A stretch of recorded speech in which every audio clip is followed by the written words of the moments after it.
Muy buenas amigos de Fútbol con Carisma. Estamos en un día más. Hoy vamos a hacer unos de esos vídeos que llevaba muchísimo tiempo queriendo hacer. Necesitaba dos fichajes galácticos para ayudarme con este vídeo. Tengo a José, compañero del canal Fútbol entre Amigos. ¿Qué tal estás, José? ¿Qué tal, Tyler? Qué gusto estar contigo, participar en tu canal y hablar de este tema pues interesante sobre el Barcelona y el ocaso de la era de Johan Cruyff, ese Dream Team que maravilló a tantos y al final pues tuvo un desenlace un poco no tan maravillante como nos tenía acostumbrados, ¿no? Sí, bueno, eso que comentas, como todos los grandes imperios, todos tienen un momento de brillantez máxima y un ocaso. Eso le pasó incluso a un genio como Johan Cruyff y para eso tenemos representando al grupo de Facebook Fútbol Histórico a Arturo desde León. ¿Cómo estás, Arturo? ¿Qué tal, Tyler? Encantado de estar con vosotros y hablar de este tema tan apasionante que fue el Dream Team de Johan Cruyff. Una etapa además que me pilló en una edad de la niñez, adolescencia, que la viví muy intensamente, vamos. Puntualizar también que eres el único culé que está aquí, por lo tanto eres la voz más autorizada a hablar de esos años, ya que nosotros le prestábamos más atención a otros equipos. Bueno, pero igual tengo una visión no tan objetiva. Bueno, como vamos a hablar del ocaso del Barça de Johan Cruyff, creo que es justo también hablar de los inicios de Johan Cruyff y de cómo se gestó ese Dream Team, para poner un poco en contexto a los televidentes. Y la llegada de Johan Cruyff, que en esta época a la que vamos a ir ahora, seguramente Arturo tú nos puedes ilustrar un poco más, porque yo todavía no estaba viendo fútbol en esa época, que fue del motín de la Esperia, del año, creo que en la temporada 87-88. Sí, sí, sí. Cruyff llega al año siguiente, en la 88-89. Y claro, llega pues en un contexto, el barcelonismo estaba sumido en una crisis total, muy parecido a lo que está pasando ahora, tanto deportiva como social, como de mal rollo entre jugadores, directiva, hasta el punto de amotinarse jugadores contra el presidente, no salían las cosas, el Madrid arrasaba en la liga, el Barça venía arrastrando la excepción de la final de la Copa de Europa en el 86. Los fichajes no funcionaban y en ese contexto ya el hijo pródigo, digamos, del barcelonismo, Johan Cruyff, para intentar cambiar o revertir esa situación. Al principio no es que tenga mucho éxito, pero finalmente pues pasa lo que todos hemos visto, que ha cambiado la historia del club. Un poco digo que se empezó a gestar el equipo de este Dream Team y la era Cruyff, porque ya estaban cansados de tantas ligas, de esa quinta del Buitre que arrasaba pues, en todos esos años, ¿no? Tenía el último título de liga, había sido en el 85, si no me equivoco, y pues habían visto cómo pasaban los años y temporada tras temporada el Madrid seguía ganando ligas y el Barcelona se seguía quedando atrás. Claro, el Barcelona era un equipo con mentalidad de perdedor.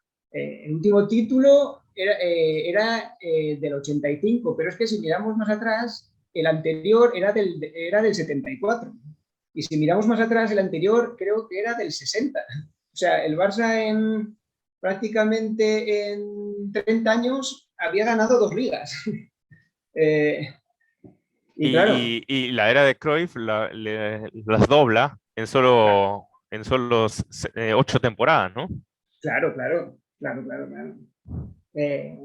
Cruyff es un personaje, o sea, trascendental en la historia. Yo diría que el personaje más importante en la historia del Barça, porque cambió lo primero la mentalidad, ya no solo el juego, que también, y la filosofía, el ser protagonista del partido, el llevar la iniciativa, el balón, sino que, sino que también cambió la mentalidad.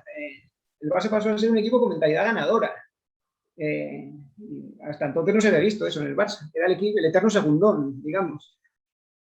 Sí, Y Cruyff, digo, perdón, y Cruyff les inyecta ese, ese fútbol, esa táctica ofensiva, porque revoluciona también los esquemas de juego del Barcelona, que no era tan ofensivo quizá en esas épocas, y él empieza a jugar pues con medios de contención más creativos, más de fútbol, menos picapiedras, digamos así, Sí, eh, claro, claro, claro. sin nueve fijo incluso, pero con elementos en el ataque y en la volante que se sumaban en bloque para lograr estas Sí, delanteras demoledoras que eran las delanteras de Cruyff.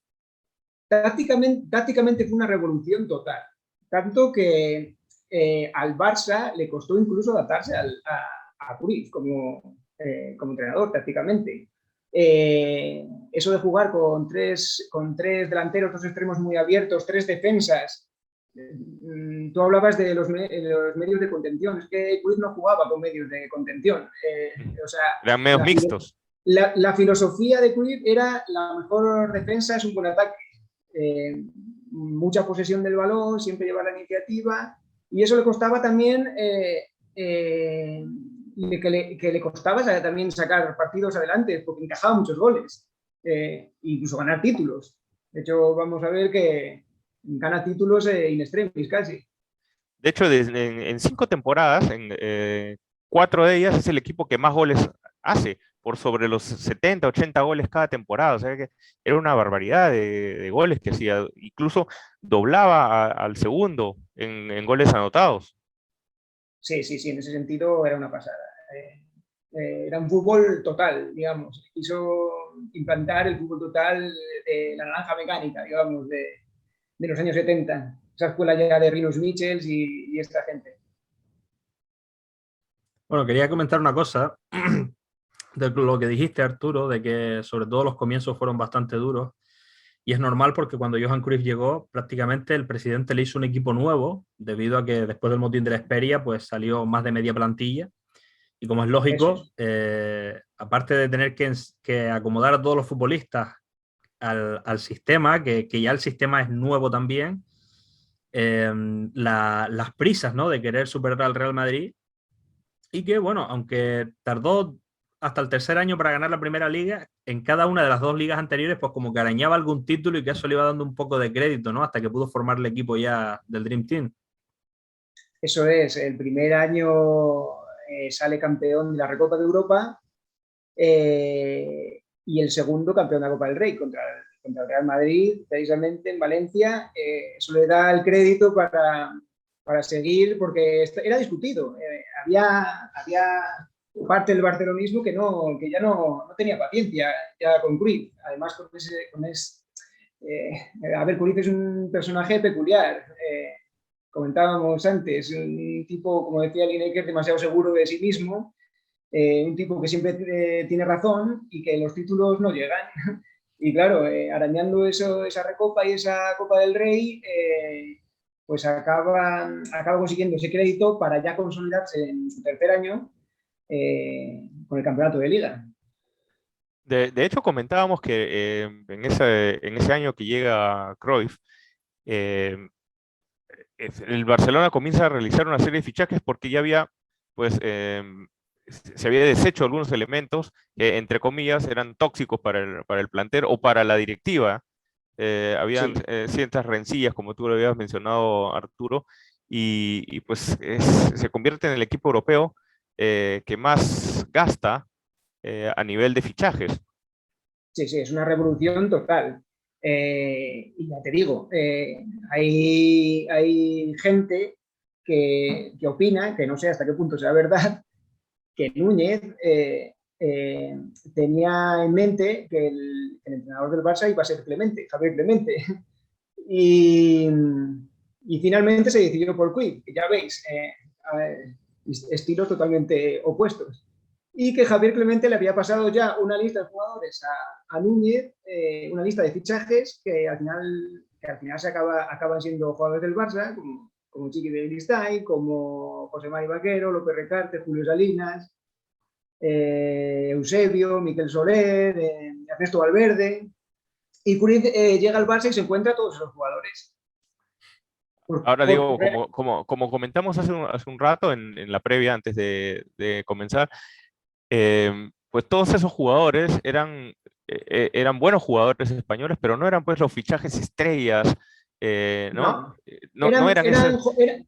eran jóvenes promesas. A ver, no eran ni siquiera consolidados en la selección española, porque la selección española era prácticamente la quinta del buitre y jugadores más consolidados, más veteranos. Eran promesas, eran buenos jugadores que ya habían triunfado, digamos, en equipos como el Athletic Bilbao, el caso de Julio Salinas, el Atlético de Madrid, el Valladolid, el caso de Eusebio, en la Real Sociedad, José Mari Vaquero en el Real Sociedad. Habían salido campeones ya, de muy jóvenes con la Real Sociedad, y eran jugadores, digamos, promesas que juntándolas todas, acabaron formando ahí un bloque que dio grandes resultados al Barça. Sí, no, yo apuntaba a decir que este Dream Team que todos conocemos de Cruyff se comenzó a gestar con figuras no tan rotulantes, no tan estrellas a nivel mundial, sino que con jugadores que prácticamente salieron de canteras de otros equipos y se forjaron dentro del barcelonismo para hacerse ídolos ahí en Barcelona. Sí, bueno, luego también apuntar que también, claro, de la cantera del Barça, pues jugadores como Guillermo Amor o como Luis Milla, que es una pieza fundamental en los primeros años de Cruyff y que luego, por una de esas desavenencias con él, acaba jugando en el Real Madrid. Y luego ya más adelante, pues los Ferrer, los Guardiola, los Sergi, acaban siendo, digamos, el bloque del Barça, del Dream Team, que luego, o sea, a ver, destacaban más los jugadores que venían de fuera, ¿no? Los extranjeros, pero es que ese bloque de nacionales son los que hacían que esto fuera un gran equipo. Mira qué casualidad, ¿no? No contrata superestrellas, pero deja ir, sin embargo, a Schuster, que ya tenía un buen nombre, un gran cartel, deja ir a Schuster, que, bueno, Claro. él voluntariamente decide retirar del Barcelona para irse a Real Madrid. Sí, deja ir a Schuster y a Gary Lineker también, que se podía considerar también una estrella de aquella época. Es que Pero ella prefiere tener sus jugadores. Vemos como ya el segundo año llega dos piezas fundamentales, como Ronald Koeman y Michael Laudrup. Sí, quería comentar que el tema de también recordar a los televidentes, que mucha gente igual no lo sabe, que antes del año 96 solo se podía tener 4 extranjeros en plantilla, y entonces es normal que tengas que peinar el mercado español para fichar futbolistas. Me parece súper curioso lo que comentas de Javier Clemente, que yo también lo había leído, cómo los mismos futbolistas que le servían a Javier Clemente le servían también a Johan Cruyff cuando quería jugar a dos cosas totalmente distintas. Eso se lo pregunta mucha gente. Es que eran todos futbolistas muy polifuncionales, que te podían cumplir una función en la defensa, en el ataque, o en la volante, de la misma forma.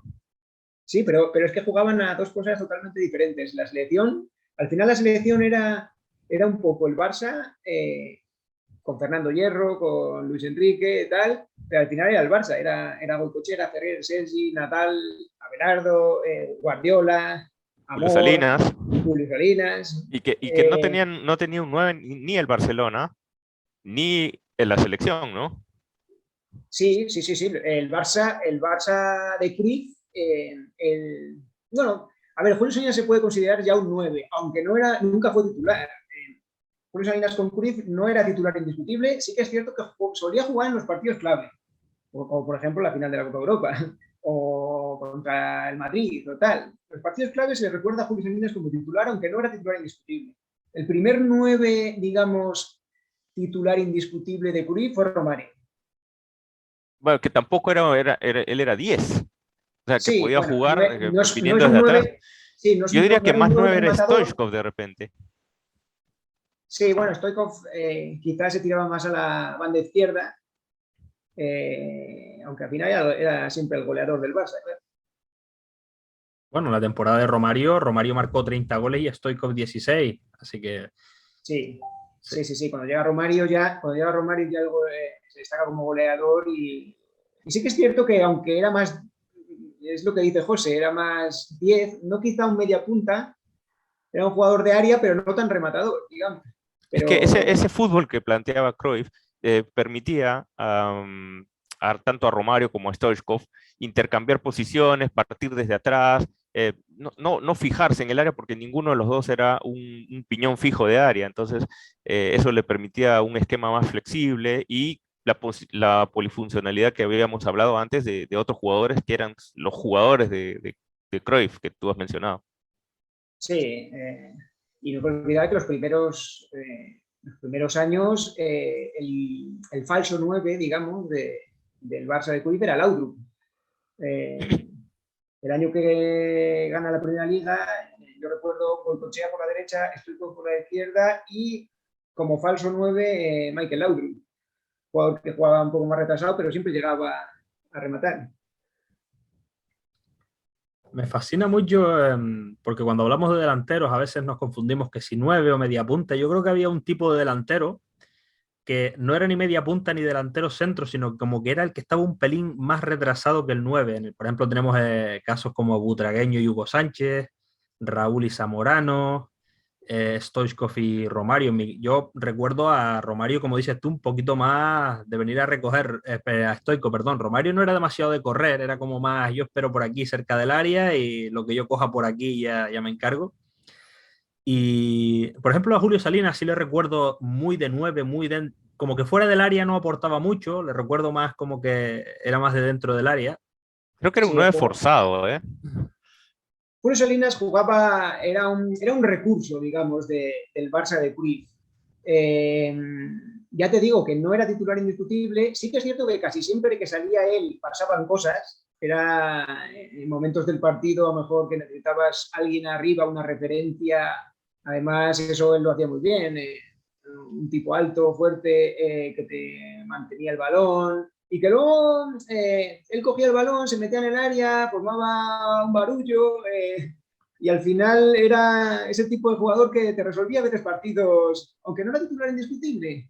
Eh, pero siempre lo que yo te digo, pasaban cosas, incluso en la final de la Copa Europa, pues fue titular y no hizo mal partido. Fue titular, además hay una anécdota que como una semana antes o así, porque Julio Salinas, a ver, la relación que tuvo Cruyff con muchos de sus jugadores es una relación casi como, no sé si llamarla de paternal o de amistad y tal. Julio Salinas era un tipo que le gustaba mucho la fiesta, salía mucho y Cruyff lo sabía. Campeones de medianoche. Sí, porque Cruyff tampoco es que fuera un santo, ni de jugador ni de entrenador. Y una semana antes de la final de la Copa de Europa le dijo a Julio Salinas que esa semana se cuidara, que se cuidara, que no saliera, porque iba a jugar de titular en la final de la Copa de Europa. Creo que fue el primer jugador que supo que iba a jugar de titular en la final de la Copa de Europa. Se lo tuvo que decir para motivarlo a que no saliera de fiesta. Sí. Cuídate esta semana que... Bueno, como queremos llegar al verano del 94, que es donde empieza un poco el ocaso del Barça de Johan Cruyff, hasta ese tiempo, desde cuando ya empieza a ganar el Barça Ligas, pues bueno, ganan 4 ligas consecutivas, 3 de ellas agónicamente en la última jornada, 2 con el Tenerife Real Madrid y la tercera con el penalti de Jukic. Ganan esa cuarta liga ya con Romario, Laudrup, Stoichkov, todo este Goicoechea, Guardiola, Eusebio. Nos hemos olvidado un poquito hablar del delantero Begiristain, que también aportaba bastante. Y bueno, después de ganar la Y liga, creo que pasaron. también hablando... ¿Sí? Sí, iba a preguntar, antes estábamos hablando de delanteros o falsos delanteros, no hay que olvidar que Vaquero Vaquero también probablemente era. hizo muchas veces esa función de rematador del Barça. Un jugador con mucha llegada. Sí, lo recuerdo. Sí, le recuerdo muchos goles también a José María Vaquero. Y bueno, ganan la liga del penalti de Jukic, creo que fue un sábado o un domingo, y 3 o 4 días después era la final de la Champions contra el Milán. en la que el Barça iba de súper favorito. El propio Johan Cruyff en rueda de prensa lo daba a entender que prácticamente era el Milán el que tenía que estar preocupado. Y pasó, pues, Sí. algo, no sé si quieres contarlo tú, Arturo, cómo lo viviste. Bueno, pues a ver. No, no creo que quiera contarlo. eh, yo en aquella época yo tenía, pues imagínate, yo tenía 14 años, yo ya me había puesto mi chándal capa desde por la mañana.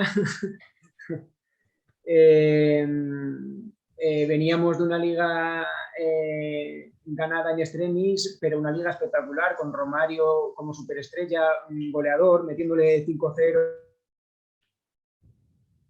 Habíamos arrasado en la Champions, habíamos partidos míticos, me acuerdo contra el Dinamo de Kiev, contra el Mónaco, en la semifinal contra el Oporto, en el Camp Nou con aquel golazo de Koeman a Víctor Bahía, y nos plantamos en la final, en Atenas, la final de la Copa de Europa, y pasa lo que todo el mundo sabe, que el Milan nos pasa por encima, y ahí empieza un poco el ocaso del Dream Team. Ahora, yo creo que el ocaso me parece que ya había comenzado un poco desde antes, porque si analizamos las actuaciones del Barcelona, después de ganar la Copa de Campeones en el 92, pues gana estas tres ligas, estas tres de últimas ligas de cuatro seguidas, pues prácticamente en la última jornada, siendo siempre segundo y milagrosamente. Entonces, digamos, Sí, no era un equipo estoy, arrasador, como podríamos pensar al mencionar pues un Dream Team, ¿no? No era un sí, sí, equipo sí. que arrasaba en todas las competiciones, que ganaba en los últimos minutos, siendo en los últimos partidos, siendo segundo prácticamente de toda la liga, y pues llega de la misma forma, ganando la liga eh, después de haberle rezado a todos los santos para que Jukic fallara pues este penal que al final de cuentas lo terminó fallando, y, y rotularse como favorito para este partido con el Milan, que no era un Milan pobre. Recordemos que ya era un Milan cuajado, tenía varias de sus estrellas de inicio de los 90 todavía estaban pues ahí, ¿no? Sí, sí, no, estoy de acuerdo contigo en que realmente el ocaso, o a ver, el Barça alcanzó su mejor momento cuando ganó la Copa de Europa. A ver, tanto como ocaso que empezara ahí, no, pero sí que es cierto que es lo que tú dices, no era un equipo arrasador, más bien era un equipo espectáculo. Era un equipo que atacaba mucho, metía muchos goles, era muy divertido de ver, pero no era un equipo arrasador, porque sufría mucho, sobre todo en defensa, y de ahí que le costaba tanto ganar las ligas. Eh, Aunque se hacían muchos goles, como ya hemos mencionado, ¿no? eso es, metía muchos goles y eso pues le daba al final, y incluso es lo que yo comento muchas veces, probablemente sí ganó 3 ligas en la última jornada, pero probablemente fuera justo ganador de esas ligas, porque realmente siendo yo soy del Barça, todo el mundo me conoce, pero yo creo que siendo un poco objetivo era mejor ese equipo que el Madrid, que perdió en Tenerife, y que el Depor, a ver, por mucho romanticismo que despertaba ese Super Depor de Bebeto y de Mauro Silva, al final era un equipo que ganaba casi todos los partidos 1-0, iba ahí, se mantenía. Sin embargo, el Barça como que era más espectáculo. No era un equipo tan seguro defensivamente, pero era como más espectacular, digamos. Y sí que es cierto que, claro, tuvo bajones. El primer bajón fue perder la final intercontinental contra Sao el Paulo, Sao Paulo, por ejemplo. A finales del 92, juega la final contra el equipo de Raí, intercontinental, Cafú. exacto, contra Raí, Cafu, Müller, tenía un equipazo. Cerezo, que había pasado de la Sampdoria precisamente se pudo vengar. Eh, Zeti, me parece que estaba de portero, Paliña, era un Sí. equipazo de Tele Ujú. Santana, y pierde 2-1. Nadie se esperaba que perdiera el Barça ese partido, pierde. Aquí te hablo desde aquí en España. Luego, al año siguiente comienza la liga y es una liga ya un poco irregular. El Madrid va líder, el Barça cae estrepitosamente eliminado de la Copa de Europa contra el CSKA de Moscú. Quizás ahí fue un momento de mucho bajón. Se repuso y acaba ganando la tercera liga consecutiva. Incluso Arturo, permíteme que te interrumpa, incluso ya en la Copa de Campeones que gana, veíamos un Barcelona un poco irregular, pero si recuerdas bien ese partido con el Kaiserslautern, ¿no? Que lo tenía, la eliminatoria, la tenía arriba 2-0, el Kaiserslautern Sí. le termina, estaba ganando 3-0 hasta el último minuto, y exacto, en el último minuto Vaquero le da el pase Y Vaquero, a sí, finales. sí, siempre se dice que Koeman metió el gol más importante en la historia del Barça, pero había que nombrar siempre a ese cabezazo de Vaquero en Kaiserslautern. Sin ese cabezazo no hubiera pasado nada. Entonces, incluso en su cenit, el Barcelona todavía terminaba siendo un equipo Su irregular, fin, no sí. tan cuajado, digamos, espectacularmente en delantera, pues a cualquiera encandilaban pues los Laudrup, los Stoichkov, ¿no? Y las jóvenes promesas que ya se consolidaban, se cuajaban como buenos valores, pero sin embargo Sí, dejaba en falencias defensa, defensivas porque Cruyff sí, no cuidaba tanto ese aspecto. eso es, no. A ver, Cruyff es un genio. Cruyff es un genio, pero hay que reconocer que como director técnico, como táctica, como estudio y conocimiento del rival, eh, yo para mí, vamos, limitadito. Cruyff simplemente, a ver, un tipo que las charlas, las arengas antes de salir al campo eran salir y disfrutar. O sea, para él el fútbol es un divertimento. Eh, Nunca jugó con medios de contención, o muchas veces con tres defensas. Digamos, Incluso, en vez de banca tenía espectadores, ¿no? En vez de jugadores en la banca tenía espectadores. eso es, sí, sí. Les gustaba El lema, ver al equipo. el lema de Cruyff era salir y disfrutar. De hecho, hoy en día en el Camp Nou hay un cartel antes de salir al Camp Nou que pone salir y disfrutar al estilo This is Anfield de, de Liverpool. Y ya te digo, ¿no? Él tácticamente no era un tipo que trabajara en la táctica, ni el equipo rival, ni él simplemente su filosofía era así. El fútbol es un divertimento Yo me tomé la libertad, yo me tomé la libertad de analizar en cada uno de esos años los sistemas tácticos utilizados por Cruyff y, y entré en una confusión terrible porque utilizó sistema tras muchos, sistema, tras sistema, sí, tras sistema, a veces que ni siquiera los podías entender, no, pero muchos cambios. exacto, sí, sistemas propios con el que Cruyff jugaba, no, yo no lo podría definir.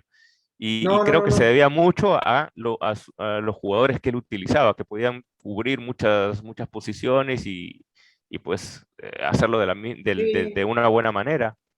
sí, reconvertir a Goicoechea de extremo derecha a lateral izquierdo, poner a Eusebio, que era un volante, no sé, como puede ser ahora, no sé, Frankie de Jong, por ejemplo, ponerle de lateral muchas veces, de lateral derecho.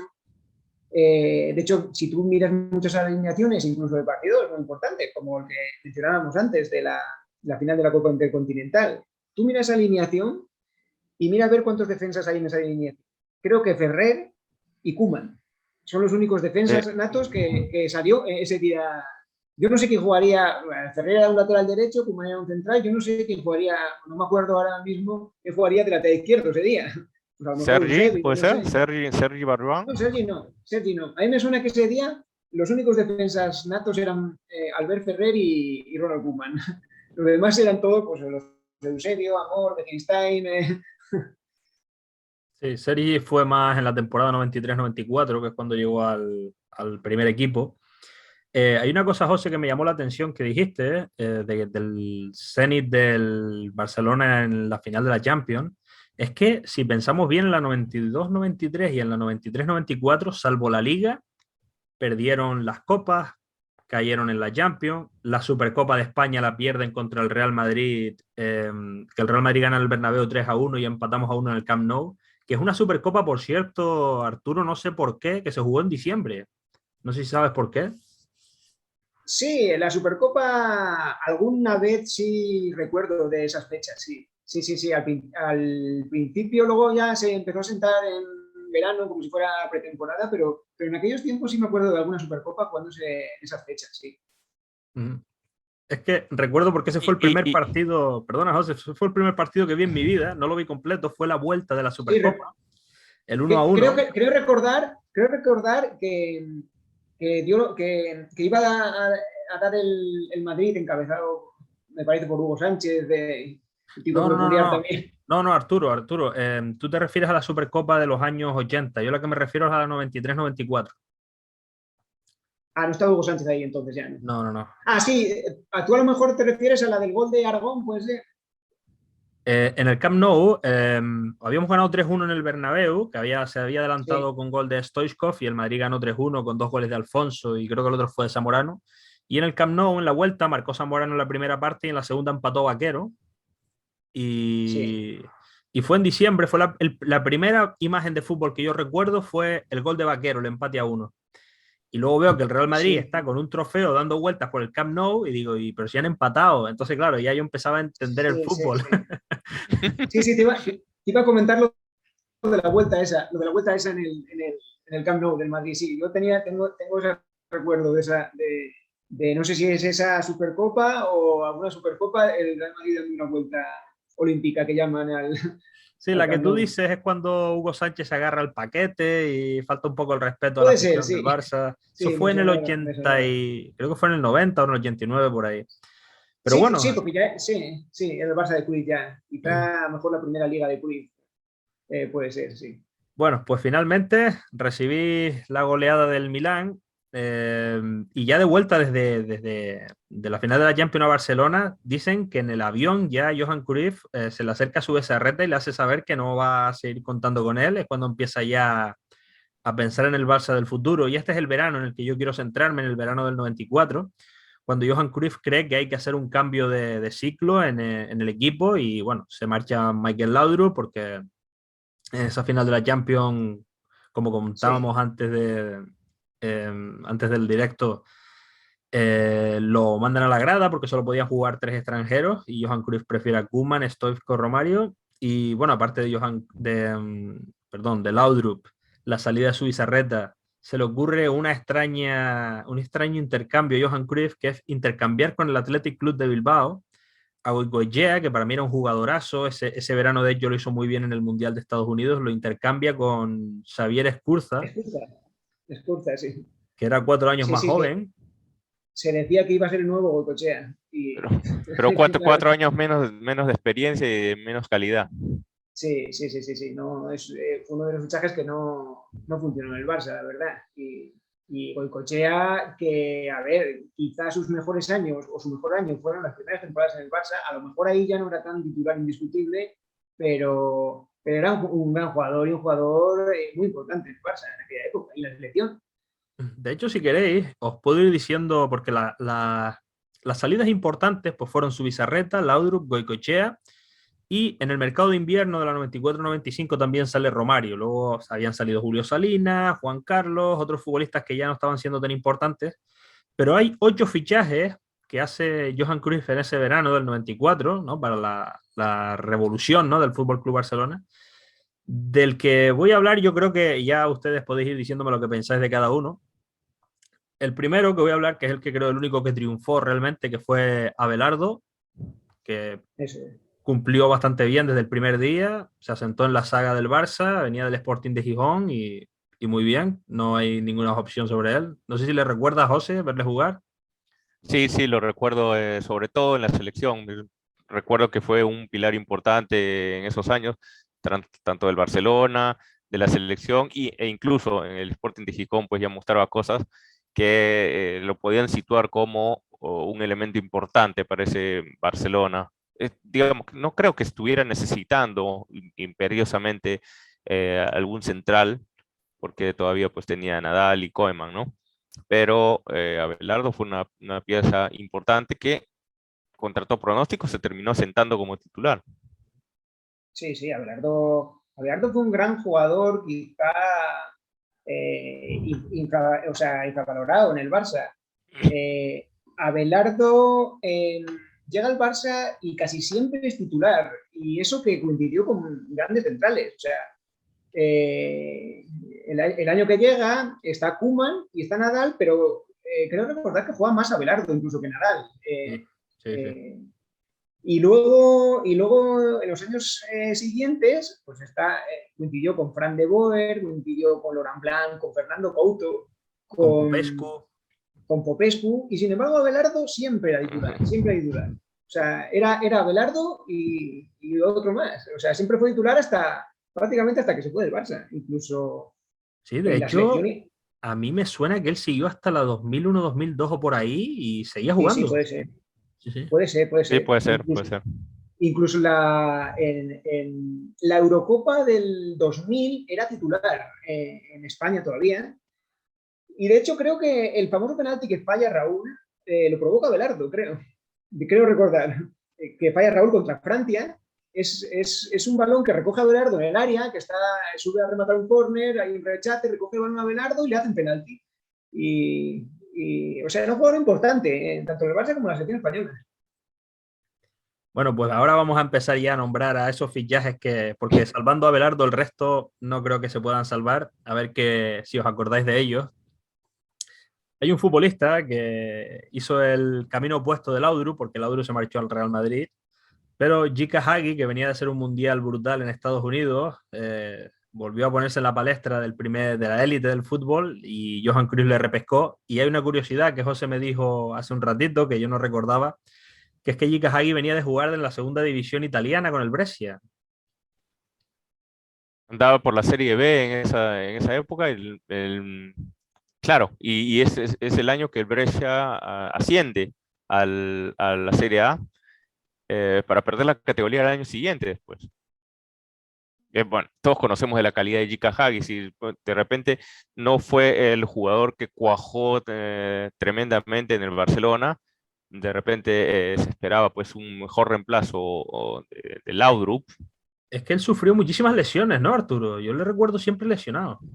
A ver, Jika Hagi es uno de esos casos especiales, jugadores peculiares, digamos. Bueno, para comenzar hay que mencionar que es un genio del Sí, sí, fútbol, un un genio jugador total, espectacular. un genio total, el Maradona de los Cárpatos, recuerdo, ¿no? Probablemente sea la mejor zurda del fútbol europeo en los años, o de las mejores en los años 90. Claro, segunda mitad de los 90. Se destacó ya en este Agua de Bucarest, que llegó a la final de la Copa Europa contra el Milan, me parece, en el 89, y de ahí ya, no sé si pasó por la Liga Italiana, creo, antes de llegar al Madrid, que llegó al Madrid como un fichaje galáctico casi, ¿no? Pero no triunfó en el Madrid, no triunfó tampoco. Sí se recuerdan grandes golazos con esa zurda, y acaba jugando pues, en Italia, en la Serie A. O sea, en la Serie B. En la Serie B. En la segunda. Recuerda que Hagi llegó al año, me parece que es al año siguiente de que el Steaua le gana la Copa de Campeones al Barcelona. Hagi llega al año siguiente. Sí. Sí, Hagi era, digamos, la estrella del Steaua cuando llegó a la final de la Copa de Europa, me parece, del 89 contra el Milan, que la pierde en el Camp Nou 3-0. Ahí yo creo que era la estrella del Steaua, o al Mundial 90. Y lo hace bien. Todo el mundo, yo recuerdo, el Maradona de los Cárpatos. Al final llega al Madrid y no cuaja en el Madrid, vuelve a Italia, y cuando parecía que iba a ser un jugador que ya estaba realmente en declive, aparece con la selección rumana en el Mundial 94 y la rompe. Sí. La rompe con esa zurda mágica que o sea, relanza su carrera, y el Barça necesita un mediapunta tras la marcha de Michael Laudrup, y ve en Hagi esa oportunidad de ocupar su puesto, vamos. Era una estrella, un reemplazo ideal para Laudrup. Sí, calidad por Hombre, calidad era un reemplazo claro, ideal. yo me acuerdo en aquella época que sí, para mí fue un bajón total que se fuera Laudrup, que era mi ídolo además. Laudrup, que hay que decir que por calidad quizá a lo mejor no era el jugador más importante del Dream Team de Cruyff, pero por calidad era el mejor jugador, Laudrup. Comentaba con José hablando de Laudrup, que yo, mi opinión personal, mi percepción personal, desde que empecé a ver fútbol, es que yo creo que es el futbolista más elegante que he visto nunca. Puede ser. Muy, rivaliza ahí con Zidane, quizás. No, incluso por encima, esos pases sin mirar, haciendo la cucharita por encima de la defensa, dejándole los balones a Romario delante del portero. Y tiene una carrera muy, muy amplia, ¿no? No solamente es el Laudrup del Barcelona, no, también es el Laudrup del Madrid, que después le hace la vida imposible al Barcelona en los siguientes años. Es el Laudrup que no sé si tuvo un paso muy bueno por la Juventus, pero tampoco desentonó mucho. Otro, el Laudrup del Lazio y Laudrup la dinamita roja. Del Brøndby de Dinamarca, incluso desde esas épocas. O sea, es una carrera muy larga. Sí, de la Eurocopa del 84, del Mundial 86, en esa famosa Dinamarca.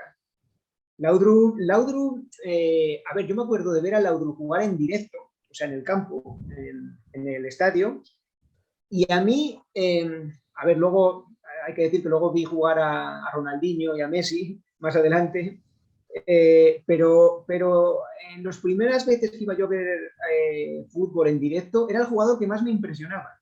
Pero porque la elegancia, lo que decía Tyler, la elegancia, el desborde que tenía, la visión de juego, incluso el impacto que provocaba en la grada, porque yo me acuerdo de ir a ver al Barça a Valladolid, a Gijón, a Oviedo. Cada vez que cogía Laudrup el balón, se oía un murmullo en la grada, como diciendo, algo va a pasar. que viene.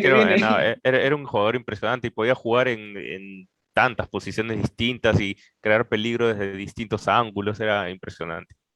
Sí. Y claro, volviendo a lo que hablábamos antes, la salida del Laudrup del Barça, con aquel conflicto además, que tuvo problemas con Cruyff por aquellas decisiones de dejar en el banquillo. Preferir a ver, Koeman era esencial, ¿no? Porque al final era, digamos, un director de juego del Barça desde atrás. Luego, quizás Romario era el fichaje estrella y el goleador. Quizá la duda a lo mejor era entre Stoichkov y Laudrup. Y Cruyff casi siempre prefería a Stoichkov, quizá porque sabía que le iba a provocar, que no le iba a provocar... Para no discutir con él. Exacto. No, es que Stoichkov le hacía goles en todos los partidos importantes.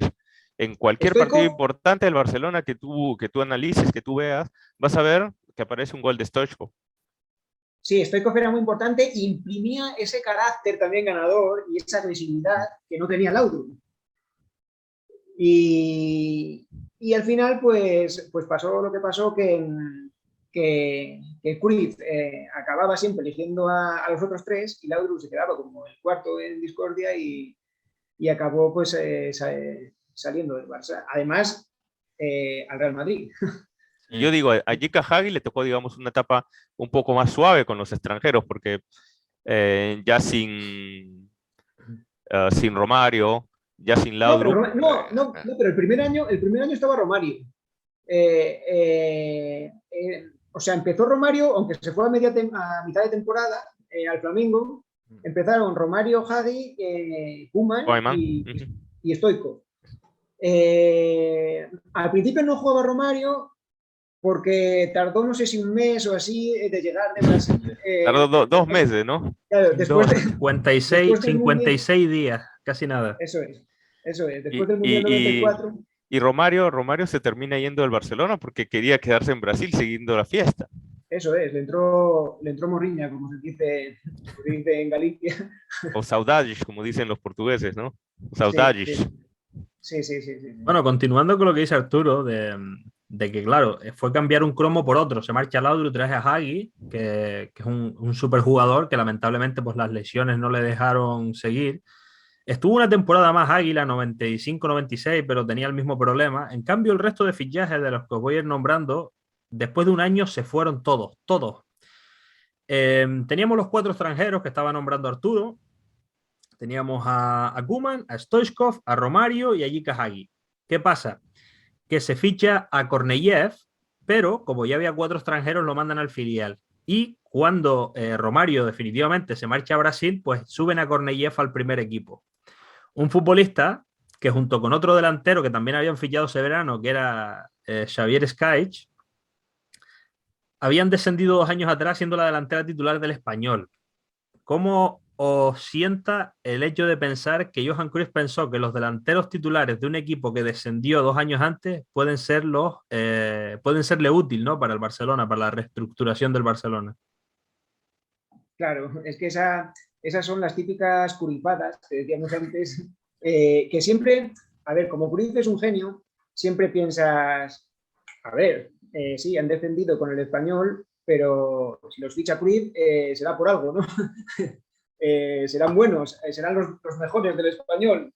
Y no, se vio que no funcionaron y que al final no acabaron jugando muy poco. O sea, Skaich solo jugó, para tu interés, Skaich solo jugó 3 partidos.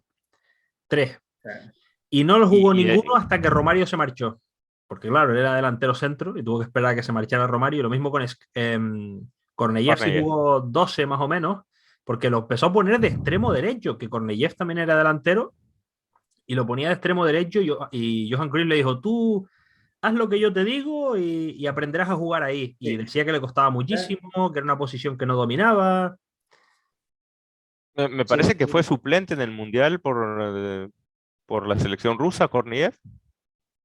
Puede ser, sí. Puede ser que fuera internacional ruso, sí. No, pero nunca fue un... en el 94 estuvo Rusia. Sí. Sí, que estaba Salenko. Sí. Claro. Sí, puede ser. De hecho, yo recuerdo algún partido igual con la selección rusa, incluso los promos y eso. Pero claro, no era un jugador nivel Barça, claro.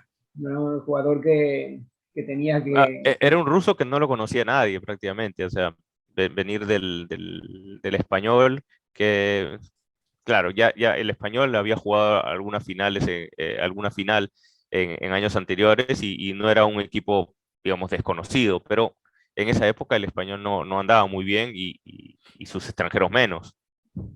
Claro, yo creo que Cruyff vio a lo mejor en esos jugadores un proyecto a lo mejor de futuro, unas promesas, pero que al final no, pues en ese caso se equivocó, ¿no?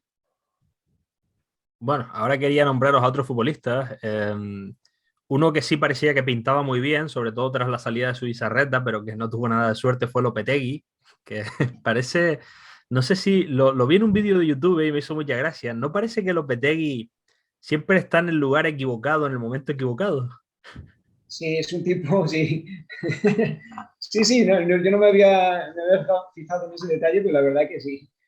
Lopetegui llega, a ver, otro fichaje ilusionante, ojo, porque Lopetegui, a ver, Zubizarreta estaba claro que estaba en la cuesta abajo de su carrera, y Lopetegui era un portero de moda en el fútbol español, se había salido en el Logroñés, era un portero además muy espectacular, iba a la selección, tenía por delante de la Zubizarreta y a Cañizares, pero era habitual de la selección de Clemente. No, de hecho, bueno, se veía... de hecho, Arturo, él era el segundo portero. Sí, pero sí. Tuvo la mala suerte. Sí, el famoso partido contra Dinamarca. Sí.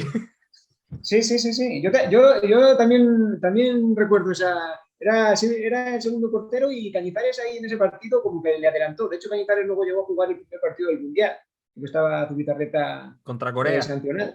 Sí. Contra Corea, eso es.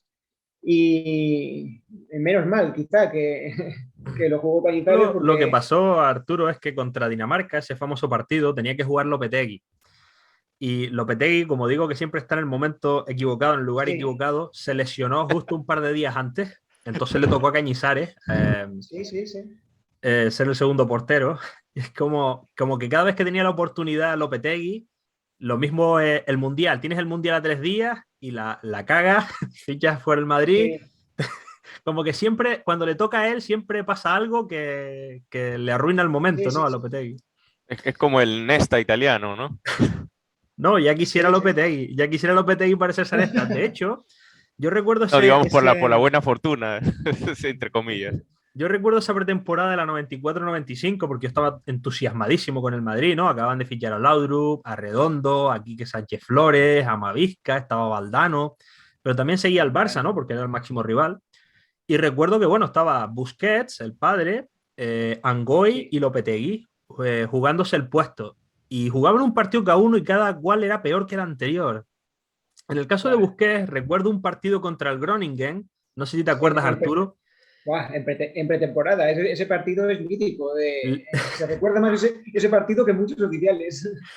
el partido acaba, José, por si no has oído ese partido, yo lo vi y Sí. flipé. Acabó 5-5, un amistoso, y de los 5 goles que recibió el Barça, 4 fueron cantadas, pero locas de Busquets, pero cantadones, ¿eh?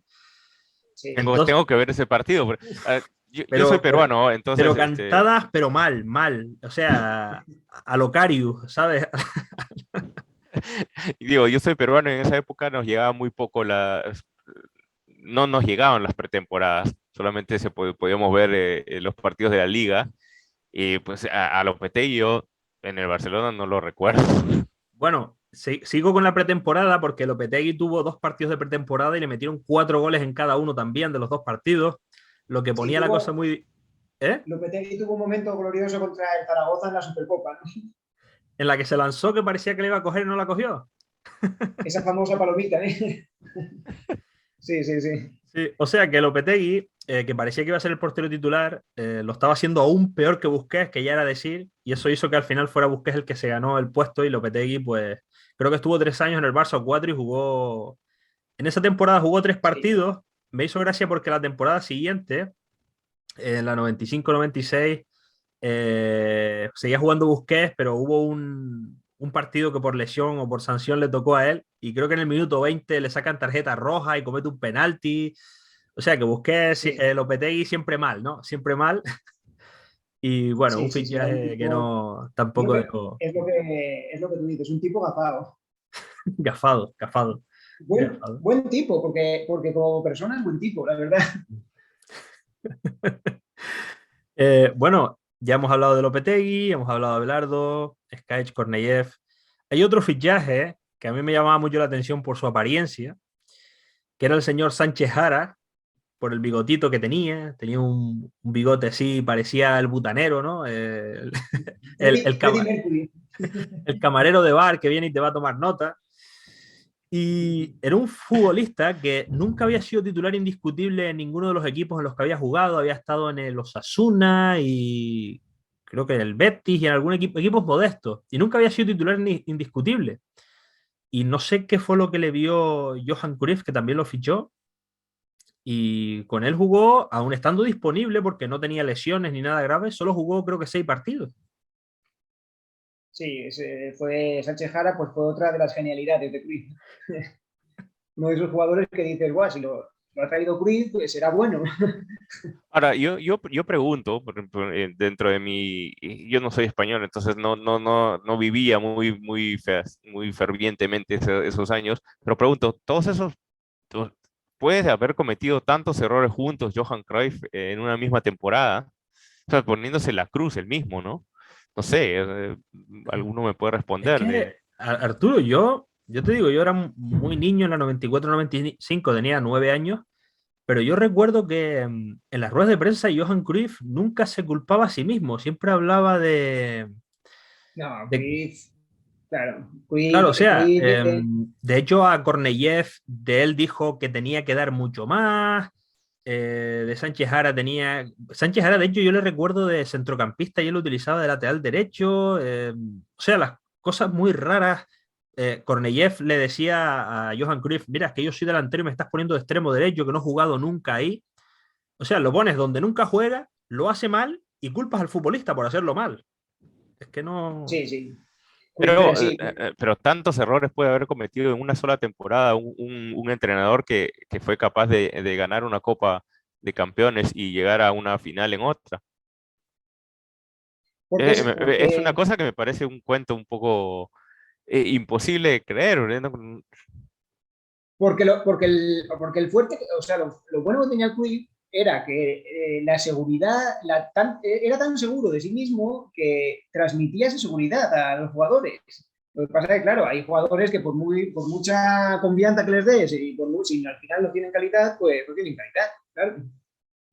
Ahora, de repente en defensa de Cruyff podría decir que en esa temporada de los fichajes seguía manteniendo una base importante de jugadores. Todavía estaban pues Claro, Ferrer, Nadal, Koeman, Abelardo, Sergi, Vaquero, Guardiola, Amor, Stoichkov, Begiristain. claro que O al sea, final, todos esos nombres es una base sólida que venía ya jugando muchos años juntos y que le podían dar cierta seguridad y alimentar esa confianza que sentía Johan Cruyff en fichar de repente jugadores no tan estelares, pero que podrían servirles en algún momento para sustituir esta base. sí, sí, al final acabamos jugando casi siempre los mismos. O sea, Es que también, Arturo, perdona, de lo que ha dicho José, todos estos futbolistas que él nombra, que vienen ya de muchos años atrás, muchos ya eran muy mayores ya, porque Koeman vino en los 80 y estamos hablando de la 94-95, Vaquero,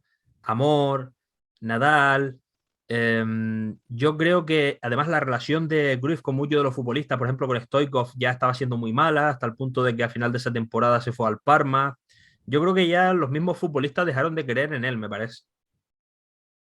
sí, sí, sí, tuvo conflictos con bastantes jugadores. Ese choque de personalidades, Stoichkov, Zubizarreta. Siempre se dijo que Zubizarreta, que Cruyff nunca quiso a Zubizarreta, o sea, no le gustaba porque no jugaba bien con los pies. Y de ahí la confianza luego en Busquets, que era lo único medianamente bueno que tenía.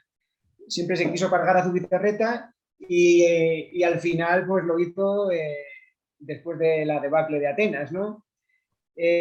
Con Laudrup igual, tuvo conflictos, ese choque de caracteres a veces, claro, entraba en conflicto. Bueno, falta un fichaje, por nombrar, que este vino en invierno, que también me parece muy curioso. Y ciertamente lo que dice José es que parece increíble que un entrenador tan, bueno, una persona del fútbol tan increíble, que tan genio tanto como jugador como entrenador, fiche, vamos a hablar de 8 fichajes en total y solo uno que fue Abelardo realmente triunfó, el resto muy mal. Y el último vino en el mercado de invierno, se llama José Mari y lo traen de segunda división de los Asuna. Eso es. Además, José Mari, sí recuerdo que al contrario que Sánchez Jara y todos estos, José Mari sí jugó Jugó más bastante partidos, más, recuerdo. sí. Porque Sí, en media sí. temporada jugó, de hecho lo tengo apuntado por aquí. O sea, de 19 jornadas jugó 12. Que... Sí, sí, sí, sí. José Mari se podría considerar incluso hasta titular en ese año. Pero sí, claro, era Pero al algo. igual que todos los demás, cuando llegó el final de la temporada 94-95, de la que hemos estado hablando, que el Barça acaba cuarto, superado incluso Sí, por un recién ascendido como el Betis, se llevó una manita en el Bernabéu, una del Racing. Todos estos claro. futbolistas, menos Abelardo y Lopetegui y Hagi, que se quedó un año más, todos los demás que vinieron un año después se marcharon todos. También por decisión de Cruyff. O sea, Cruyff prácticamente está reconociendo, los traigo, veo que no me sirven y Sí, los vuelvo a quitar. sí, sí, sí, sí, sí. Y a la temporada siguiente hace otra remodelación total también de plantilla. También con Ahora, fichajes que ya que lo mencionas, Arturo, quería poner un poco la cerecita sobre la torta y mencionar, sí, después, ¿no? Pero termina jugando su hijo, Jordi Cruyff, en el equipo también, ¿no?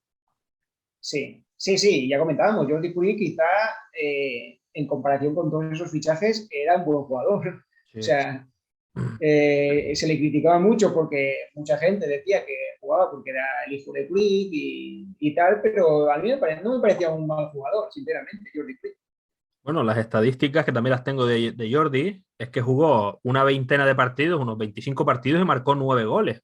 Yo creo que, y además no jugaba delantero centro, sino que jugaba más bien como de media punta. Y yo creo que para un futbolista que ha subido del filial, creo que está bastante bien. Eso es, un jugador técnicamente bastante bueno, rápido. A ver, no a lo mejor un jugador top nivel Barça de lo que estamos acostumbrados a ver, pero no un mal jugador, o sea, un buen jugador Quizá le que, pesaba el apellido. Sí. claro, Sí, claro. Sí, en vez de llamarse Jordi Cruyff, se llamara Jordi González, estoy seguro de que hubiese estado un par de años más en el Barça. Jordi Sí, sí, Alba. sí. Pero, Sí, de hecho, que os lo comentaba antes, antes de empezar el vídeo, cuando estuvo en el Manchester United, Ryan Gibbs decía que ningún futbolista le había impresionado tanto en los entrenamientos como Jordi Cruyff, pero que no sabía por qué, por algún motivo, Jordi no conseguía llevar a los partidos lo que hacían los entrenamientos. Y estamos hablando de un tío que ha compartido vestuario con Cantona, con Van Nistelrooy, con Cristiano Ronaldo, bueno, con lo mejor de lo mejor. sí, sí, sí. Jordi Cruyff, yo la verdad que no tengo mal recuerdo de Jordi Cruyff, su estancia en el Barça. De hecho, ahora creo que está en la directiva actual del Barça, Jordi Cruyff. Sí, sí, Oh, sí. sí, no, me parece que alguna vez llegó a vestir la casaquilla nacional. Sí, creo que jugó la Eurocopa del 96, pues, ¿Con España? no, con Holanda, Jordi Cruyff. Wow. Eso Con no lo Holanda, recuerdo yo, ¿eh? sí, con Holanda creo que jugó la Eurocopa del 96. Eso no lo recuerdo, eso no lo recuerdo. No me Sí, suena, ¿eh? No me suena Ah, eso. habría que... Después le salieron otros nombres también al Barcelona, algunos extranjeros que venían de la filial, ¿no? Lo leíamos más temprano, Ekelund, Busevich, que pues también eran... Christiansen. Christensen sí jugó por la selección española, recuerdo. Sí. Sí, Christiansen, sí, sí. Y Ekelund y Vucevic, sí, sí, sí, jugaron el primer equipo también, pero claro, jugadores tampoco de Es que nivel para... Ocupaban claro, plaza de no. extranjeros, pero Claro, era eso. Yo creo que era que ocupaban plaza de extranjero, igual que Richard Witschel, que el holandés que Sí, nombraste antes, Arturo. Thomas Christiansen, en cambio, lo nacionalizaron español cuando aún no había debutado con el primer equipo. Él ya había jugado con España, con Javier Clemente. sí, sí, Jugó sí. 2 partidos y metió un gol. Creo que fue contra Lituania. Y nunca más volvió a jugar. Y era un futbolista al que yo seguía mucho porque me llamaba mucho la atención. Y es curioso porque luego, bueno, cuando salió del Barça pasó por equipos, el Oviedo, el Racing, equipos modestos, y no, en España no deslumbró, pero no sé si recordáis que después se fue a Alemania ya en los años 2000 al Bochum y quedó máximo goleador de la liga alemana. Ah, increíble, pues mira, nadie termina profeta en su propia tierra. sí, sí, sí. No, pero eso yo no lo sabía, En el año esa creo que fue anécdota. 2002-2003, o sea, yo le estaba siguiendo, recuerdo de hecho en el Oviedo que en la temporada 99-2000 creo que fue, o en la siguiente, jugó 30 partidos, 30 de 38, 30, pero solo 2 de titular. Era un futbolista que utilizaban siempre de revulsivo y metía muy poquitos goles. Pero yo le recuerdo en el Barça B, en esta época de la que estamos hablando, de ser una pasada, porque me acuerdo que yo seguía la segunda división también. Y Christiansen, creo que lo habían cedido a los Asuna, que estaba colista en primera división a mitad de temporada, y venía de ser en ese momento, estaba Pichichi en la tabla de la segunda división. Era un futbolista que a mí me gustaba mucho personalmente, pero claro, teniendo a Stoichkov y a Romario, pues no tienes nada que hacer. Sí, sí, sí, no era mal jugador, ¿no? La verdad. De hecho, yo pensaba que, oye, se iba a consolidar en el fútbol español y en la selección española incluso. Sí, era un caso como estos futbolistas que salen de la cantera tipo Boyan, tipo Exacto. Portillo, Sí, que sí, todo el sí. mundo piensa que van a ser algo grande, pero bueno, al final se quedan a medio camino. Y bueno, y lo que comentabas de Busevich, Ekelun y muchos otros eran por el hecho de ser extranjeros. Yo creo que por eso tenían menos oportunidades, porque claro, si ya tienes el cupo completo y con... Es que bendito problema, ¿no? Imagínate tener a Koeman, a Romario, a Stoichkov y a Laudrup. Es que, ¿a quién escoges? Ya. Sí, sí, sí, sí. Sí, La verdad pero es que bueno, terminan cambiando la calidad de extranjeros de un extremo A a un extremo Z. Sí. Sí, sí, sí, sí, sí. porque claro, bueno, de estos que hemos hablado, el único era Hagi, que era un buen jugador, pero tuvo mala suerte con las lesiones, y Korneyev sí que no lo entendí nunca. De hecho, lo de Korneyev, en un libro que se llama Parecía un buen fichaje, de Miguel Gutiérrez, hablan de que a Korneyev lo vio el segundo entrenador del Barça, que era Rexach, comiendo en un restaurante el día antes del cierre de mercado del 94 y lo reconoció, ¿no? De haber jugado en el Español y le preguntó, oye, ¿qué tal estás? ¿Cómo estás? ¿Qué estás haciendo? ¿Dónde estás jugando? Y dice, no, ahora mismo estoy libre y tal. Ah, pues se lo voy a decir a Johan Cruyff a ver qué, a ver qué Necesitamos me... ahí un jugador. Y así fue, lo encontraron comiendo en un restaurante, oye, ¿qué andas haciendo? Ahora estoy libre. Y al día siguiente firmado. Bueno, ahora entiendo un poco más por las equivocaciones de Johan Cruyff en esta temporada. Yo creo que Sí, también. Cruyff era un personaje peculiar. A ver, y quizá por todo ese tipo de cosas, pues acabó la relación con el presidente Núñez, se acabó deteriorando. Eh, Recuerdo Mariano Angoy, también portero familiar. Eh, son cosas que, oye, que El al final, Guillermo. ¿Y cómo pues termina saliendo Johan Cruyff?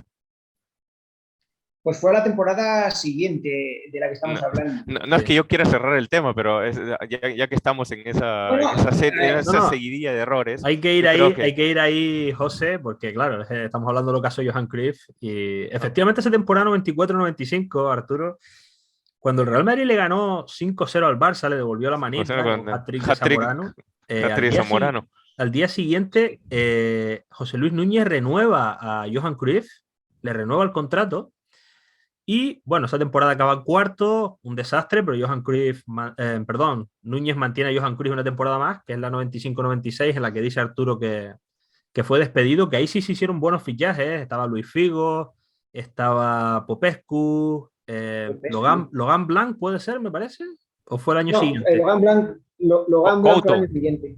Couto, Y Couto, Couto también fue el año siguiente. El año que estamos hablando Codro, Codro, puede ser. llegó, llegó Mego Codro, el bosnio, llegó Luis Enrique fue el año siguiente también. No, no, no, Luis Figo Eh, fue en la 95-96, seguro. sí, Figo sí. Figo fue fichaje de Cruyff también. Igual que contamos que Cruyff fichó a Cornellet y fichó Ah, a Figo pero también. espérate que me acaba de venir, Arturo. El fichaje estrella de esa temporada fue Prosinecki.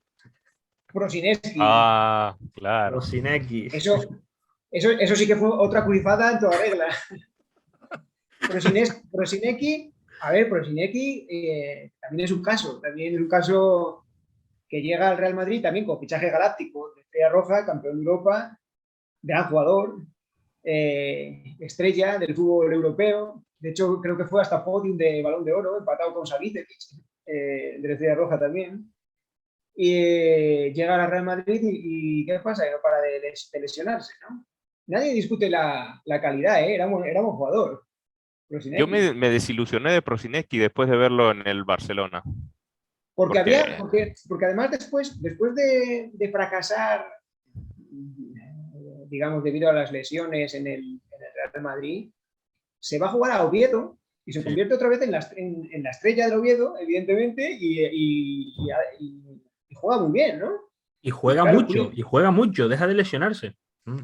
sí, sí, sí, creo, puede ser el Oviedo de Radomir Antic, puede ser, Creo que fue Radomir Antic el que lo trajo, sí, me suena, me puede suena. ser, puede ser. Y claro, pues Cruyff, que le encantan ese tipo de jugadores de calidad, pues le quiso rescatar, pero nada, pues Inesti que juega, cuatro ratines, de hecho se vuelve a lesionar también, yo creo, en el Barça. Prosine- En su debut se lesiona contra el Zaragoza en el minuto 7 con Sí, el sí, termina Barça. jugando solo 19 partidos Prosinecki. sí, y 19 partidos y no creo que mucho tiempo, seguramente, sí, sí. No le recuerdo un partido entero en el Barça, pues,